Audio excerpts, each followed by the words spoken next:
আসসালামু আলাইকুম, welcome to সৃজন। প্রিয় শিক্ষার্থী ভাই বোনেরা, অনার্স দ্বিতীয় বর্ষে যারা এই বছর পরীক্ষার্থী তাদের জন্য আমি কয়েকটা সেন্টেন্স কারেকশন সাজিয়েছি। তোমরা জানো যে এই কম্পালসরি ইংলিশে তোমাদের সেন্টেন্স কারেকশন 2 নম্বরে আসে। শুধুমাত্র কম্পালসরি ইংলিশে যারা অনার্স দ্বিতীয় বর্ষে পড়ছো তাদের জন্য না, এটা বিভিন্ন জব এবং বিভিন্ন অ্যাডমিশনের জন্য কাজে লাগে। তো লেটস গো, দেখি তোমাদের জন্য আজকে খুবই ইম্পর্টেন্ট পাঁচটি তোমাদের জন্য সেন্টেন্স কারেক্ট সাজিয়েছি। এটা তোমার জন্য এক্সামের জন্য সহ বিভিন্ন জবের জন্য খুবই ইম্পর্টেন্ট। তাহলে দেখি কি লেখা আছে। প্রথম সেন্টেন্স দেখো, এই number, the guards know to drive the car. এখানে খেয়াল করো, এই যে সেন্টেন্সটাই নো আছে, নোর পরে আরো একটা ভার্ব আছে।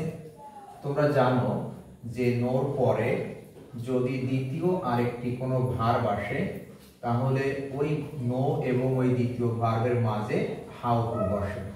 তাহলে কি বললাম, নোর পরে যদি দ্বিতীয় আরেকটি ভার্ব আসে তাহলে নো এবং ওই দ্বিতীয় ভার্বের মাঝে কি বলবে, হাউ টু বলবে।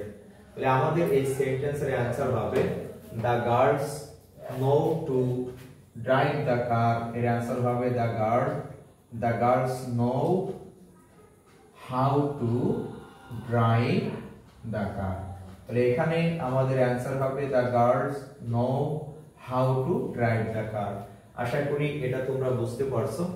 এরপরে বি নাম্বার সেন্টেন্স দেখো, যে হি রিজাইন ফ্রম দ্য পোস্ট। এটা কোন রুল? এটা হলো আছে যে কতগুলো শব্দের পরে অতিরিক্ত শব্দ বসে না। যেমন রিজাইনের পরে ফ্রম বসে না, রিসেম্বলের পরে টু বসে না, ডিসকাসের পরে অ্যাবাউট বসে না, টুগেদার উইথ, এই টুগেদারের পরে উইথ বসে না, কাজিনের পরে ব্রাদার বা সিস্টার থাকলে কাজিনের পরে ব্রাদার বা সিস্টার কখনো বসে না। তো সেই ক্ষেত্রে আমরা দেখি যে রিজাইন আছে, রিজাইনের পরে কখনো ফ্রম বসে না। তাহলে আমাদের এই সেন্টেন্সটার অ্যানসার হবে হি রিজাইন দ্য পোস্ট। এই ফর্মটা বাদ যাবে। এরপরে খেয়াল করো, সি নাম্বার যেটা সেন্টেন্স আছে সেটা হলো I look forward to receive your letter. এই যে সেন্টেন্সটা আছে খুব ইম্পর্টেন্ট একটা সেন্টেন্স। এই সেন্টেন্সের অ্যানসার, কারেক্ট অ্যানসার কি হবে? আমরা জানি look forward to, get used to, with a view to, cannot help, could not help, mind, or এগুলোর পরে যে ভার্ব থাকে সেই ভার্বের সাথে আইএনজি যোগ হয়। তাহলে আমাদের এই যে look forward to এরপরে যে ভার্ব, এই ভার্বের সাথে কি হবে, আইএনজি যোগ হবে। এখানে আইএনজি নাই তাই আমরা এটার সাথে আইএনজি যোগ করে দিলাম।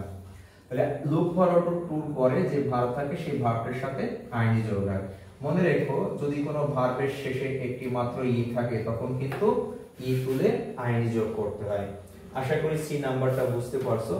এরপরে আমাদের ডি নাম্বার যেটা আছে, see the word in the dictionary. এই সেন্টেন্সে যদি মিনিং করো তাহলে এই সেন্টেন্সের মিনিং কি হবে, শব্দটি অভিধানে দেখো, অর্থাৎ শব্দটি ডিকশনারিতে দেখো। তো দেখো এখানে তোমার কিন্তু থাকতে পারতো যে লুক ফর দ্য ওয়ার্ড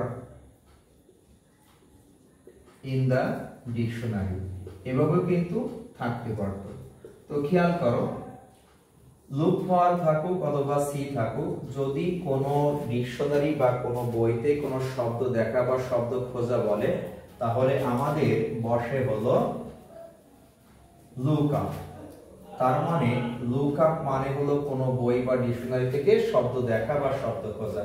যেহেতু এই সেন্টেন্সটা ছিল কি see the word in the dictionary, তাহলে আমাদের সি এখানে হবে হলো লুক আপ। কারণ লুক আপ মানে হলো কোনো বই বা ডিকশনারি থেকে শব্দ দেখা বা শব্দ খোঁজা। আশা করি এই কনসেপ্টটাও তোমরা বুঝতে পারছো। এরপরে কি খেয়াল করো, he died of road accident. এখানে মৃত্যু সম্পর্কিত কিছু প্রিপজিশন ডাইয়ের সাথে বসে, যেমন ডাই অফ রোগের কারণে মারা গেলে, ডাই বাই দুর্ঘটনায় মারা গেলে, ডাই ফর দেশের জন্য মারা গেলে, ডাই ফ্রম অতিরিক্ত কোনো কারণে মারা গেলে। তো আমাদের এই যে সেন্টেন্সটা আছে he died of road accident, এখানে দেখো দুর্ঘটনায় মারা যাচ্ছে।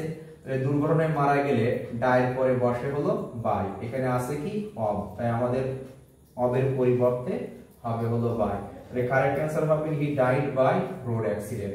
আশা করি তোমরা আজকে যে 5টি সেন্টেন্স তোমাদের দেওয়া হলো সেন্টেন্স কারেকশন থেকে এটা কমপ্লিটলি বুঝতে পারছো। Thanks for watching.